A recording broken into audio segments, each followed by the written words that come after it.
ஒருத்தன் சம்பாதிக்கிறதுனுடைய முதல் நோக்கம், நீ ஆபீஸ்ல வேலை செய், சொந்தமா கடை வச்சிரு, என்னமா நீ மேனேஜர் ஆயிரு அல்லது கூலி ஆளாயிரு, முதல் நோக்கம் சம்பாதிப்பதற்கு உங்கள் குழந்தைகளுக்கு நீங்கள் சொல்லிக் கொடுங்கள். அடித்து சொல்லுகிறேன், கோடி ரூபாய் இல்லாவிட்டாலும் கூட ஒரு கோடீஸ்வரன் என்ன வாழ்க்கை வாழ்றான்னு அல்ல அந்த பிள்ளைக்கு தருவான்.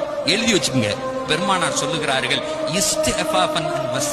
நான் சம்பாதிக்கிறது கூலி வேலையாக இருந்தாலும் யாரெல்லாம் யார்கிட்டையும் கையேந்த கூடாது, உன்கிட்ட மட்டும்தான்.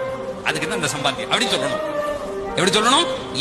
என் மரணம் வரை நான் பெற்ற பிள்ளையிடத்தில் கூட எனக்கு இது வேணும் கேட்க கூடாது, நீ தந்தா போதும். சொல்லி பாருங்களேன், கடைசி நேர தண்ணி வரை உங்களுடைய வாயில் இறைவன் ஊட்டுவான். நல்லா ஒண்ணு புரிஞ்சுக்குங்க, நீங்க வச்சிருக்க காசுகளும் படிப்பையும் கொண்டு இந்த உலகத்துல வாழ முடியாது. அல்லாஹ் நாடணும். கோடி ரூபாய் இருக்கவன் கூட ஏதாவது ஒரு நோயில இழுத்து பட்டு செத்து போறான். அந்த பணம் பயன்படவே பயன்படாது, அந்த அறிவு பயன்படவே பயன்படாது.